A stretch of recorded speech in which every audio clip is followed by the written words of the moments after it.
மேஷ ராசியில் இருக்கக்கூடிய அனைத்து அன்பர்களுக்கும் அன்பார்ந்த மனமார்ந்த வணக்கத்தை உங்கள் ஜோதிடர் செல்வன் இந்த இடத்தில் தெரிவித்துக் கொள்கிறேன். இந்த பௌர்ணமி மூலயமா நல்ல விஷயங்கள் உங்களுடைய செவிகளுக்கு வந்து சேரணும் அப்படின்றது பிரபஞ்சத்தால் விதிக்கப்பட்ட விதி. அதனால தான் இப்பேற்பட்ட ஒரு விஷயத்தை நீங்கள் கேட்கறதுக்கான பாக்கியம் அமைஞ்சிருக்கு. கடந்த வருடம் முழுவதுமாகவே உங்களுக்கு எல்லா விஷயத்துலேயுமே தடையாக தான் இருந்திருக்கும். எந்த ஒரு சின்ன விஷயத்தை நீங்கள் ஆரம்பிக்கணும் அப்படின்னு நினச்சாலும் அதில் கண்டிப்பாக ஒரு தடை வந்திருக்கும். அந்த தடையால் மன உளைச்சலுக்கு ஆளாகி சரி இன்னும் கொஞ்ச நாள் கழித்து அந்த விஷயத்தை ஆரம்பிச்சுக்கலாம் அப்படின்னு ஒரு முடிவு எடுத்திருப்பீங்க. கடைசி வரைக்கும் அந்த விஷயத்தை உங்களால் தொடங்கி இருக்கவே முடியாது. காரணம், சனி பகவானுடைய 7.5 சனி பெயர்ச்சி உங்களுக்கு நடந்து கொண்டு இருக்கிறது. மேற்கொண்டு இப்போ சனி பகவான் வக்ர பெயர்ச்சி வேறு ஆகியிருக்காரு. இந்த சமயத்தில் நமக்கு ஏதாவது பாதகம் நடக்குமா?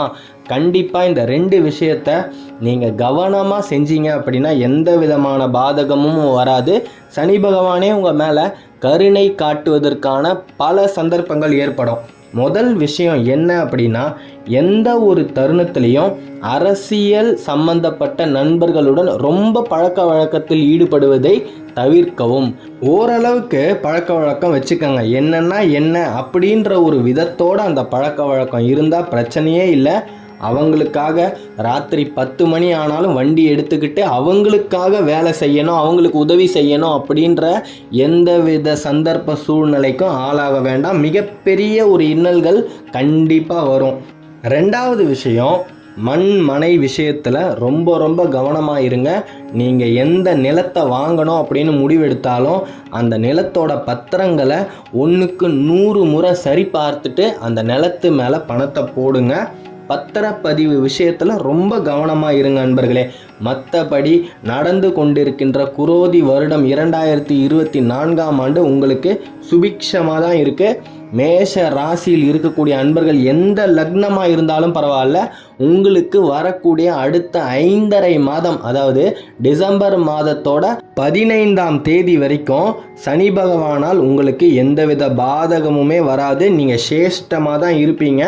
உங்களுடைய ராசி அதிபதி செவ்வாய். அப்போ உங்களுடைய குணாதிசயம் எப்படி இருக்கும்? ரொம்ப வேகமாக இருக்கும், விவேகமாக இருக்கும். எல்லா விஷயத்தையுமே சுறுசுறுப்பாக செய்யணும் அப்படின்னு நினைப்பீங்க, ஆனால் செய்ய முடியாது.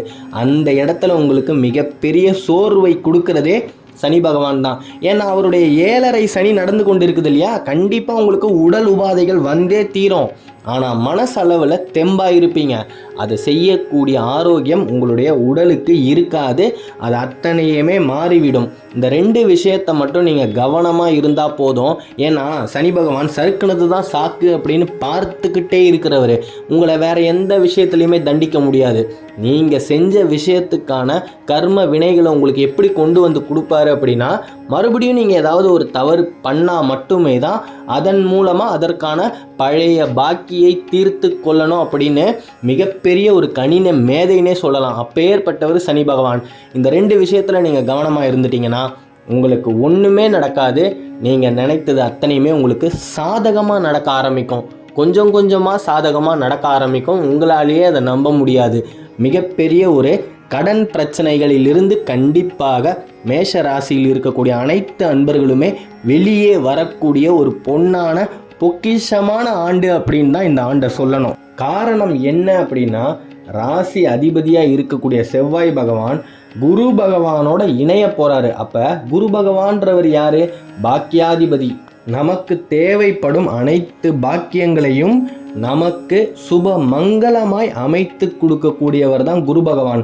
அப்படி இருக்கும் பட்சத்தில் ராசி அதிபதியும் குரு பகவானும் அவங்களுடைய பார்வையை நமக்கு சாதகமாக வச்சுக்கிட்டு இருக்கும்போது சனி பகவான் நம்மளை தண்டிக்கணும் அப்படின்னு நினச்சா கூட ஓரளவுக்கு தான் தண்டிப்பார்.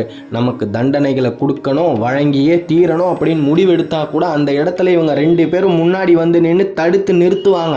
என்னதான் இத்தனை கிரகங்களுடைய சுப பார்வை நமக்கு சாதகமாகவே இருந்தாலும் நாம் செய்யக்கூடிய விஷயங்களில் இருந்து மட்டுமே தான் நமக்கு ஒரு சில நல்லதுகள் நடக்கும்.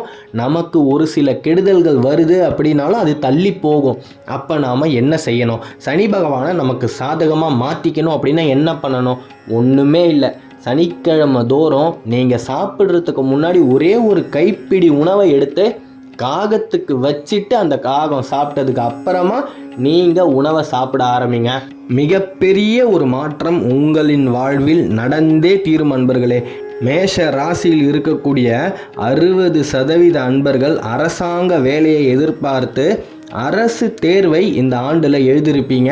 கண்டிப்பாக அந்த தேர்வுகளுக்கான முடிவுகள் உங்களுக்கு சாதகமாக தான் வரும். நீங்கள் என்ன நினச்சிங்களோ கண்டிப்பாக அது நடக்கும். இத்தனை நாள் தெய்வத்துக்கிட்டேயும் இந்த பிரபஞ்சத்துக்கிட்டேயும் நீங்கள் எது கேட்டீங்களோ அது கிடைக்கும். முக்கியமாக உங்களுடைய மனைவி கிட்ட எந்த விதமான வாக்குவாதத்திலையும் ஈடுபடாதீங்க. அப்படி ஈடுபட்டுட்டீங்க அப்படின்னு சொன்னால் அந்த வாக்குவாதம் சரியாகிறதுக்கே 10 நாள் ஆகிடும். சனி பகவான் உள்ள புகுந்து மிகப்பெரிய ஒரு மன உளைச்சலை உங்களுடைய குடும்பத்தில் கண்டிப்பாக ஏற்படுத்திடுவார். ஏதாவது ஒரு வாக்குவாதம் ஏற்படுதா, அந்த இடத்துல இருந்து தயவு செய்து கிளம்பி போயிடுங்க. அந்த பிரச்சனை எல்லாம் சுமூகமாக முடிஞ்சதுக்கப்புறம் இல்லத்துக்குள்ளே வாங்க, தப்பே கிடையாது. அது எவ்வளோ நேரம் ஆனாலும் பரவாயில்ல, 1 மணி நேரமாக இருந்தாலும் வெளியே எங்கேயாவது இருந்துட்டு அந்த பிரச்சனை முடிந்ததுக்கப்புறம் அந்த இடத்துல வந்தீங்க அப்படின்னு சொன்னால் உங்களுக்கு எந்த விதமான இன்னல்களும் மேலும் வராது. அதை விட்டுட்டு நான் தான் குடும்ப தலைவன், என்னை எல்லாரும் மதித்து தான் ஆகணும் அப்படின்னு அந்த இடத்துல ஏதாவது அதிகாரத்தை நீங்கள் பிரயோகிச்சிங்க அப்படின்னா கண்டிப்பாக உங்களுக்கு கஷ்டங்கள் வந்தே தீரும். தயவு செய்து வரக்கூடிய 4.5 மாதம், அதாவது சனி பகவானுடைய வக்ர பயிற்சி காலம் முடியும் வரை உங்களுடைய மனைவி கிட்ட விட்டு கொடுத்து போங்க. மிகப்பெரிய ஒரு மாற்றம் நடக்கும். அதாவது எதிர்பார்த்திருக்கவே மாட்டீங்க, உங்களுடைய மனைவியே அந்த மாதிரி ஒரு பிரச்சனையே நடக்காதது மாதிரி மறுநாள் உங்ககிட்ட சிரிச்ச முகத்தோட பேசுவாங்க. அப்போ அந்த இடத்துல என்ன ஆகுது, விட்டு கொடுப்பவர் கெட்டு போவதில்லை அப்படின்றது நிரூபணமாகுதா? வரக்கூடிய 4.5 மாதம் தயவு செய்து இந்த சொன்ன 3 விஷயத்தையும் கடைபிடிங்க அன்பர்களே. மேஷ ராசியில் இருக்கக்கூடியவர்கள் சுபிக்ஷமாக வாழ்வதற்கு அனைத்து கிரகங்களின் பார்வைகளுமே சுபமாக தான் இருக்குது. ராகுவை போல் கொடுப்பாரும் இல்லை, கேதுவை போல் கெடுப்பாரும் இல்லைன்னு சொல்லுவாங்க. அப்பேற்பட்ட கேதுவே உங்களுக்கு சாதகமாக தான் இருக்காரு. சனி பகவான் மட்டுமே தான் வக்ர பெயர்ச்சி அடைஞ்சிருக்காரு. அவருடைய வக்ர பெயர்ச்சியால் உங்களுக்கு எந்த விதமான பாதகமுமே நடக்கவே நடக்காது. மன உளைச்சலுக்கு ஆளாவாதீங்க. நீங்கள் எந்த பாதையை தேர்ந்தெடுத்து நீங்கள் போயிட்டுருக்கீங்களோ கண்டிப்பாக அந்த பாதையில் உங்களுக்கான வெற்றி காத்துக்கிட்டு இருக்குது. அதனால் நடுவில் 1008 தடைகள் வரும். அதையெல்லாம் பார்த்து எந்த இடத்துலையும் மன சோர்வு அடைஞ்சிடாதீங்க. இத்தனை நாள் நீங்கள் உங்களுடைய வாழ்க்கையில் எப்படி எதிர்நீச்சல் போட்டுக்கிட்டு போய்கிட்டே இருந்தீங்களோ அதே மாதிரி போய்கிட்டே இருங்க. வெற்றி உங்களுக்காக காத்துக்கிட்டே இருக்கு அன்பர்களே. மேஷ ராசியில் இருக்கக்கூடிய மாணவ மாணவிகளுக்கு இந்த ஆண்டில் கொஞ்சம் உடல் உபாதைகள் ஏற்படும். அதாவது தலை வலிக்கும், உங்களுக்கு வயிற்று பகுதியில் அதிக வலி ஏற்படும். சனி பகவானுடைய 7.5 சனி நடந்து கொண்டிருக்கும் போது இதெல்லாம் நடக்க தான் செய்யும். எல்லையும் நல்லெண்ணெயும் வாரத்தில் 2 இல்லைனா 3 நாட்களில் நீங்கள் சாப்பிடக்கூடிய உணவில் கலந்து சாப்பிட்டு வாருங்கள். மிகப்பெரிய ஒரு மாற்றம் நடக்கும்.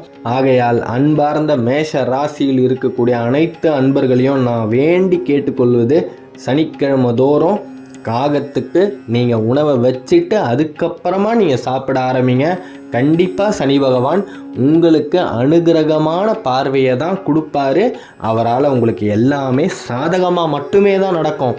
சனி கொடுத்தார் எவர் தடுப்பார்னு இருக்கும்போது அவர் உங்களுக்கு நல்லது செய்யணும் அப்படின்னு ஆரம்பிச்சிட்டாருன்னா எத்தனை கிரகங்கள் நடுவில் வந்து அதை தடுத்தாலும் அதை தடுத்து நிறுத்தவே முடியாது. அப்பேற்பட்ட சக்தி கொண்டவர்.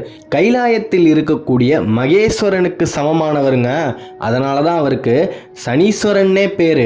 அப்பேற்பட்ட சனீஸ்வரனின் சாதகமான பார்வை நமக்கு இருக்கும்போது இனி நமக்கு வாழ்க்கையில் எல்லாமே நல்லதாக மட்டுமே தான் நடக்கும்.